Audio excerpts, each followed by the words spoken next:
네, 반갑습니다. 지금부터 3강 어제에 이어서 이어가도록 하겠습니다. 오늘의 제목은 미세먼지의 발생 요인과 생활 속 미세먼지 예방을 위한 유익한 기술 소개 시간으로 잡아봤습니다.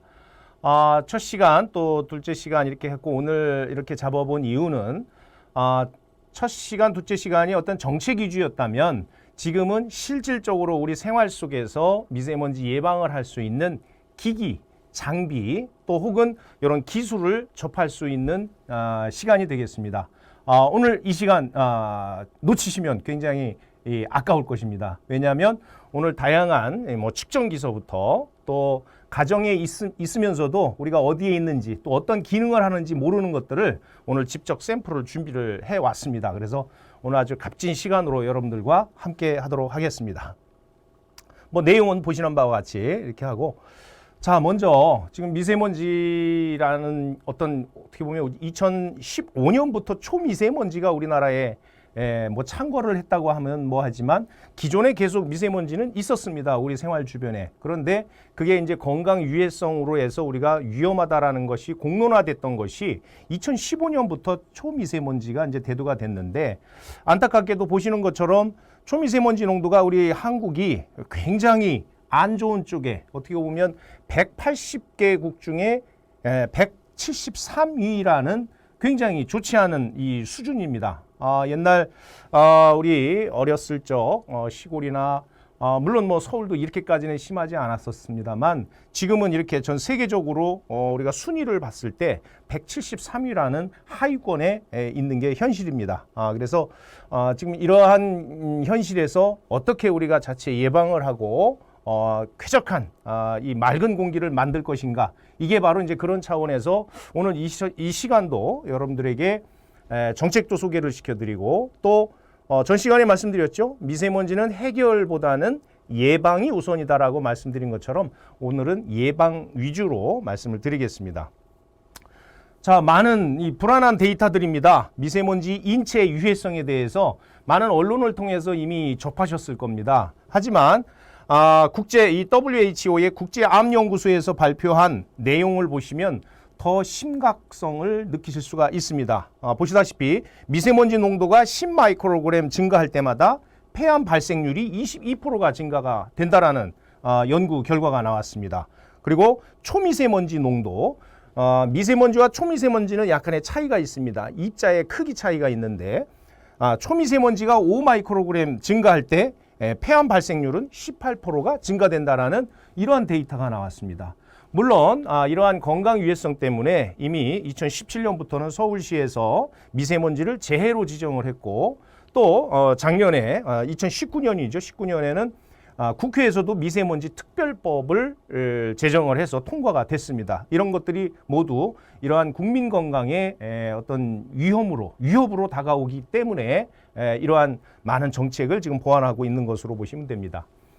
자, 그렇다면 도대체 우리 생활 속에 있는 미세먼지는 어디에서 나타날까요? 어디에서 가장 많이 발생이 될까요? 사실은 보시는 것처럼 어제도 다른 전 강의에도 말씀을 드렸지만 자체 발생률이 우리 LPT에서 51%가 우리 한국 자국에서 발생되는 것으로 연구 결과 나왔습니다. 물론 차이는 연구자에 따라서 또 시간과 어떤 일정에 따라서 약간의 차이는 있지만, 그럼 그 50%에 대한 그 주 발생 요인은 어디냐? 바로 이런 자동차 배출가스라든가 그리고 이 발전소 그리고 산업체에서 나오는 유해가스들, 이런 것들이 현재 우리 한국의 우리 국내의 미세먼지 발생 농도의 주로 차지하는 내용들이 되겠습니다. 그리고 그 외에도 물론 건설 현장이라든가 그리고 우리 생활 속 주변의 직화구이, 여러분들 직화구이 그러면 저게 무슨 용어지 하실 텐데, 직화구이는 말 그대로 우리 숯불 고깃집을 얘기하는 겁니다. 우리 골목골목에 많은 식당들이, 음식점들이 있습니다만 그 직화를 할 때 발생되는 그 연기 속에는 많은 유증기들이 발생이 되어 있습니다. 포함이 되어 있습니다. 이 사진을 통해서 오늘 그것도 직접 유증기에서 채취를 한 것을 직접 눈으로 보실 수가 있습니다. 그래서 현재 사실 이 직화구이 우리는 무심코 지나가지만 많은 지자체, 지금 서울시의 각 구청에서는 현재 많은 민원으로 현재 이 대응을 민원이 들어오고 있고 그것을 지금 각 구에서 대응을 하고 있다라는 상황입니다. 그래서 이러한 것들도 어떻게 제거를 하는지 이러한 기술들도 여러분들과 함께 대화를 나눠보겠습니다. 자, 미세먼지는 도대체 어떻게 발생이 되느냐? 자, 첫 번째 생성 원인에 따라서 보면 첫 번째는 1차 오염물질이 있고 2차 오염물질이 있습니다. 쉽게 말씀드리면 1차 오염물질은 방금 말씀드린 것처럼 자동차 배출가스라든가 발전소, 또 건설 현장, 도로나 또 어떤 큰 그 먼지 속에서 나오는 1차 생성물질이 발생이 됨과 동시에 태양하고 이 햇빛과 접촉이 되면서 하나의 질산화 어떤 우리가 얘기하는 가스로 변하는 겁니다. 그래서 초미세먼지라는 표현을 쓰는 것은 그래서 일부 학자들은 미세먼지라는 이름을 바꿉시다 라는 사람들도 있습니다. 그 얘기는 뭐냐면 우리가 유해성 가스라고 하게 되면 조금 더 경각심을 가질 텐데 그래도 먼지 아니냐라고 해서 굉장히 안일하게 생각을 하고 있습니다. 하지만 미세먼지, 초미세먼지 속에는 거의 60% 이상이 뭐로 되어 있습니까? 바로 중금속이라는 것입니다.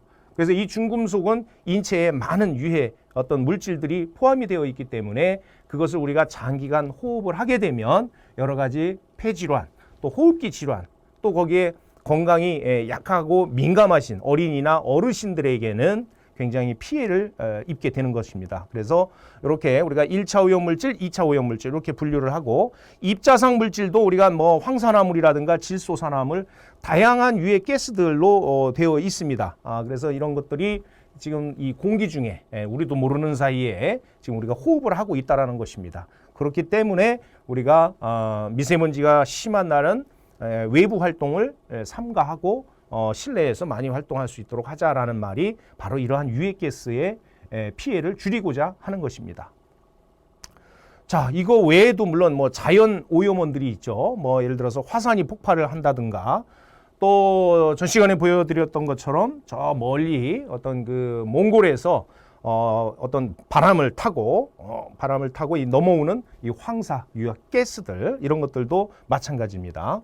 그래서 이 미세먼지의 이 발생원은 이렇게 다양하게 있다라는 거. 그리고 발생원뿐이 아니고 햇빛과 접촉이 되면서 새로운 가스로 도출이 된다라는 거. 이게 우리가 미세먼지를 예방을 해야 되는 바로 중요한 내용이기도 합니다. 자, 또 하나는 보시는 도표는 굉장히 요약을 해서 여러분들에게 설명을 해드리기 위해서 정리를 했는데 자, 미세먼지는 그러면 어떤 오염원들이 있느냐? 바로 고정 오염원이 있고 또 하나가 이동 오염원이 있고 또 하나는 지역 오염원이 있습니다. 자, 우리가 세 가지 유형으로 이렇게 분류를 했는데 자, 그러면 지역 오염원이라는 것은 뭘까요? 지역 오염원? 자, 바로 미세먼지가 가장 많이 발생되는 지역들이 있습니다. 가장 많은데 라고 이렇게 하면 또 그 지역에 계신 분들은 굉장히 또 기분 상하시겠지만 안타깝게도 이 외국 전문가와 또 국내 전문가들이 미세먼지와 수명의 어떤 상관관계를 연구한 발표로 통해서 봤을 때 가장 심했던 것이 충남 지역으로 나왔습니다. 충남 또 혹은 그쪽 인천 지역.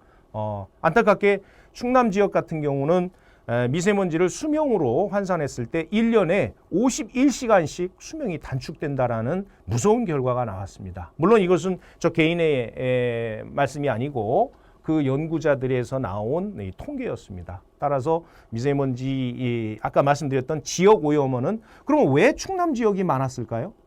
바로 발전소였었습니다.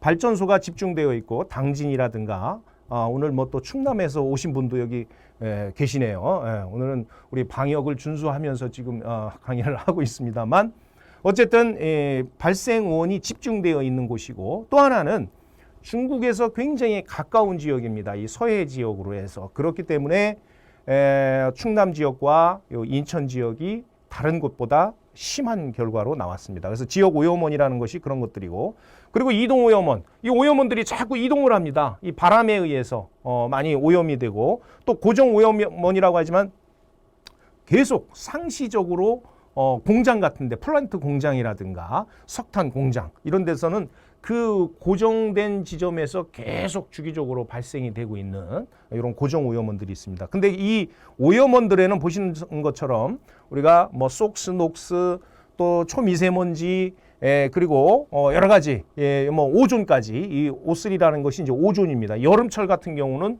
이런 오존도 굉장히 그 공기 중에 많이 포함이 되어 있게 되는 겁니다. 그래서 이런 것들은 이 보시는 것처럼 이렇게 건강에 굉장한 피해를 입히고 있는 이런 상황입니다. 자, 그렇다면 최근에는 저번 달에 크게 한번 심한 날이 있었습니다. 그날 몽골에서 넘어온 황사 바람이 우리 국내도 덮쳐서 전체 다 누렇게 변한 대낮이 누렇게 변한 날이 있었습니다. 그때는 그러면 초미세먼지가 올라갔을까요? 물론 평소보다는 더 올라가기는 하지만 황사와 또 초미세먼지는 또 다릅니다. 그것처럼 우리는 그럼 아침에 일어났을 때 호숫가에서 뿌옇게 보이는 것은 그것도 초미세먼지일까요? 그건 아닙니다. 그래서 우리가 얘기하는 쉽게 표현하는 뭐 미세먼지다, 황사다라는 거 외에 그 내부적으로 보면 이 더스트라고 하죠. 먼지, 또 어떤 퓨미잖아요. 휴미라고 하죠. 그런 훈연, 그리고 미스트, 또 매연, 연기, 검댕이, 숯, 또 연무 다 분류가 됩니다. 이런 분류되는 것들을 우리가 또 간혹은 또 총칭으로 해서 이것이 미세먼지다 이렇게 오해할 수도 있지만 세부적으로 우리가 분석을 하게 되면 초미세먼지는 아까 말씀드린 대로 중금속이 다량 포함이 되어 있다라는 내용이 되겠습니다. 자, 특히 외부에서 운동하시는 분들에게는 굉장히 이 의미 있는 자료라고 볼 수가 있는데 사람이 가만히 앉아 있을 때, 서 있을 때, 즉 휴식을 하고 있을 때 18 우리가 얘기하는 마이크로그램 정도의 호흡을 하는 거로 나와 있습니다. 입방에서. 자, 그러면 조금 달리기로 할 때는 가만히 휴식할 때보다 한 13배 정도 더 240 마이크로그램을 더 호흡을 하는 게 되어 있고 또 그게 아니라 외부에서 자전거를 탄다든가 더 격한 운동을 했을 때는 그거보다 더 18배 많은 315 마이크로그램의 호흡 양이 더 늘어난다는 것입니다. 그래서 외부 활동할 때는 반드시 더 개인 보호장구를 착용을 해야 된다는 말이 이러한 연구 데이터에서 나온 것입니다. 자, 그러면 미세먼지가 우리 건강만 해치는 게 아니고 미세먼지는 우리 어떻게 보면 산업 사회에 엄청난 피해를 지금 주고 있습니다. 보시는 것처럼 뭐 여러 가지 뭐 호흡기 질환이라든가 이제 건강의 위협 외에도 미세먼지가 심한 날은 여러분들 최근에 하나만 더 말씀을 드리면 최근에 국제적으로 핵 이슈가 되고 있는 게 뭐죠? 바로 반도체입니다. 반도체 전에는 LCD라든가 OLED 이런 전자 부품 산업 또 항공 우주 산업에서는 이 미세먼지가 굉장한 민감하게 우리 건강 유해성처럼 민감하게 작용을 합니다. 또 하나는 식품 공장, 제약 공장. 왜냐하면 미세먼지가 심한 날은 외기 공기가 실내로 더 많이 유입되는 것으로 연구 결과도 나왔습니다. 물론 각 공장에서는 실내로 유입되는 것을 막기 위해서 우리가 필터를 뭐 백필터, 프리필터, 또 헤파 필터 때로는 이 그 룸 내에서 생산 조업 시설 룸 내에서는 울파 필터까지 설치를 하는데 중요한 것은 미세먼지가 심한 날에는 외부에서 들어오는 공기의 필터 어떤 수율을 조절하기 위해서 필터 교체량이 굉장히 빈번하다는 것이죠. 이런 것처럼 예를 들자면은 필터 교체 비용 등등등 이 많은 산업적인 어떤 사회적 손실이 있다라는 것을 말씀을 드립니다. 자, 그러면 앞으로는 그럼 어떨 것인가? 지금 말씀드린 대로 180개국 중에 173위를 하는 우리 이 국격의 훼손도 가지만 앞으로는 우리가 지금 수준으로 봐서는 동남아하고 비슷한 수준이라는 그 자체가 굉장히 이 안타까운 이 현실입니다. 그래서 앞으로 노동 생산력도 저하가 될 수가 있고 왜냐하면 미세먼지가 심한 날 사람들의 조업이라든가 이런 것들도 달라질 수가 있고 여러 가지 기대 수명 아까 뭐 51시간씩 단축이 된다고 했지만 사실은 중국 도심 인구의 이 호흡기 질환 환자 우리가 조사를 한 결과를 봤을 때 남방과 북방 소위 얘기하는 남쪽하고 북쪽에 있는 사람들의 수명이 2년에서 5년까지 수명의 연관성이 있다라는 중국의 연구 결과 발표도 있었습니다. 이만큼 수명하고도 굉장히 우리 건강에도 영향이 있다라는 말씀을 드립니다. 자, 그렇다면 지금은 정부에서 혹은 또 우리 주변에서 이 미세먼지가 이렇게 건강에 위해성이 있고 위협을 우리를 하고 있는데, 그러면 어떠한 이거를 해결할 수 있는 법 조항들이 있느냐 없느냐. 바로 보시는 것처럼 대기 분야에는 대기환경보존법이 있습니다. 그리고 실내공기 쪽에서도 보시는 것처럼 실내공기질관리법, 산업안전보건법, 또 학교보건법, 공중위생관리법, 많은 법 조항으로 해서 현재 의무화를 하고 있습니다. 그 중에 대표적인 거 하나 말씀을 드리면 실내공기질관리법에 의하면 100세대 이상의 공동주택을 짓게 되면 그 실내 공기에 대한 측정을 건설회사에서, 즉 시행하는 시행사 측에서 내부의 실내 공기질을 측정을 한 그 결과를 입주자들이 60일, 2달입니다. 60일 동안 볼 수 있도록 게시를 하게 되어 있습니다. 그 실내 공기질 측정한 것을. 그리고 그게 만약에 그 수치가 높았다, 그러면 이것을 이의 제기를 할 수가 있습니다. 그렇기 때문에 지금 현재 우리가 설계를 할 때는 공동주택에서는 오늘 이따가 보여드리겠습니다만 실내 환기를 강제 환기를 시킬 수 있고, 또 실내 공기질에 영향이 되지 않는, 영향을 주지 않는 이러한 장비들을 또 설치를 하게 되고, 또 친환경 자재를 쓰게끔 되어 있는 것입니다. 뭐 예를 들자면 벽지, 바닥재 이런 곳에서도 많은 유해 물질이 나오는 것이고, 특히 최근에 여러분들 굉장히 또 공포에 떨던 많은 암 유발 이런 것들, 우리가 또 어떻게 보면 유리 섬유에서 나오는 이런 많은 그 유해 물질들, 이런 것들을 제어하고 관리하기 위해서 많은 법 조항들이 이미 있습니다. 하지만 이 법 조항에 따라서 과연 얼마만큼 시행이 되고 있는지, 이것은 우리가 다시 한번 생각해 볼 문제라고 생각을 합니다. 자, 이런 법 조항에서도 만약에 여기 보시면 실내 공기질을 측정을 하지 않은 건축물에 대해서, 그러니까 측정 결과를 다중이용시설 같은 경우는 공개를 하게 되어 있습니다.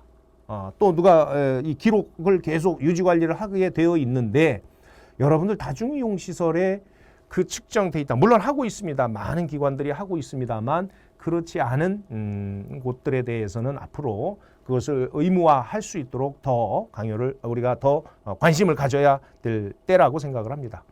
자, 이 데이터는 제가 많이 활용을 합니다. 활용하는 이유는 바로 서울시, 우리가 지금 하고 있는, 물론 데이터가 좀 지난 것입니다. 2017년 기준인데, 보시는 화살표 중에 파란색이 다중이용시설의 가지수입니다. 종류입니다. 12,000개가 지금 넘고 있죠. 그리고 빨간색은 그 다중이용시설의 실제 점검을 한 수치입니다.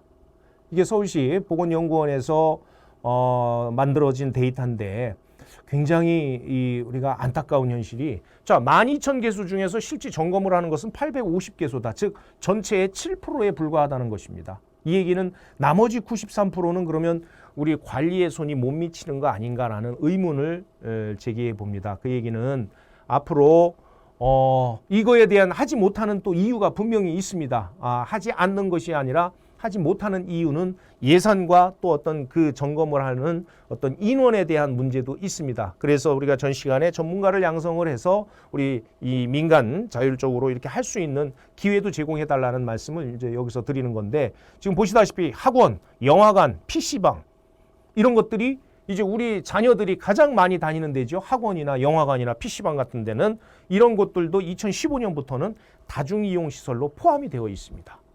이런 곳에서는 더 특별히 정기적으로 아까 법조항에 의거해서 어떤 미세먼지 예방을 할 수 있도록 정기 점검이 되어야 된다고 생각을 합니다.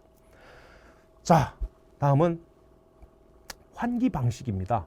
여러분들 아마 이런 시간을 통해서 아마 처음 접하시는 분들도 계실 텐데, 이것은 대학에서 건축공학을 하든가 기계공학을 하는 공학도들은 이론적으로 배우는 학문의 일부입니다. 우리가 모든 건축물에서는 이런 1종 환기, 2종 환기, 3종 환기라는 이런 방식이 있습니다. 이론적으로. 자, 그렇다면 1종 환기는 뭘까요? 자, 바로 1종 환기는 기계가 강제적으로 실내로 공급을 해주고 또 기계가 강제적으로 실내 공기를 빼주는 역할을 합니다. 즉 기계 플러스 기계, 그죠? 어떨까요? 그럼 환기는 좋을까요? 나쁠까요? 여기 우리 방청하시는 분 좋을까요? 나쁠까요? 자, 가장 합리적이고 좋겠죠, 그죠? 기계 강제적으로 외부 공기, 물론 외부 공기를 그냥 넣어주는 게 아니라 필터를 통해서 넣어준다고 하면 그거보다 좋은 게 없겠죠. 필터를 통해서 넣어주면 깨끗한 공기를 강제적으로 넣고 또 강제적으로 빼준다고 했을 때는 굉장히 어떤 이 쾌적한 공기는 되겠습니다만 여기에 주의사항은 바로 열 손실이 발생이 될 수가 있겠죠. 그래서 실내에 여름 또 겨울 난방된 냉난방된 그 기온이 그대로 강제로 배출되지 않도록 바로 열교환 소자를 써주는 게 그 이유에서입니다. 그래서 1종 환기가 있고 2종 환기는 바로 기계로 넣어주기만 하는 겁니다. 넣어준다는 얘기는 항상 플러스 합을 만들어주는 거죠. 플러스 합을. 그러면은 예를 들자면 이런 것들은 어디냐면 반도체 공장들, 클린룸이라는 시설이 있습니다. 여기는 여기 양압이라고 하죠. 플러스 합. 예를 들어서 지금 같은 스튜디오 같은 경우는 자, 문을 열어놓지 않아도 한쪽에서만 넣어주면 여기가 팽창이 되면서 나쁜 공기들은 들어오지 않겠죠. 여기서 일부 문 틈으로 해서 나가겠죠. 이게 이제 2종 환기입니다. 기계로 넣어주고 그냥 자연적으로 나가는 거. 자, 3종 환기입니다. 3종 환기는 틈새 바람으로 들어오고 기계로 강제로 빼주는 겁니다. 기계로 강제로 빼주는 거. 자, 그렇다면 1, 2, 3종 말씀드렸는데 우리 주택은 몇 종일까요? 우리 아파트는 도대체 우리가 살고 있는 생활하는 꼭 아파트 외에도 우리 단독주택 또 많은 연립도 있을 텐데 우리 공간은 몇 종 환기일까요? 생각하는 시간입니다. 자, 바로 우리가 거주하는 이 생활 속의 아파트나 주택은 바로 우리가 100%는 아니지만 왜? 가정마다 약간의 차이는 있습니다만 3종 환기라고 이해를 하시는 게 가장 좋습니다. 그 배경에는 3종은 우리가 화장실에서 물론 뭐 기계를 별도로 팬을 달아갖고 빼주지는 않습니다. 이 아파트 공간에서는.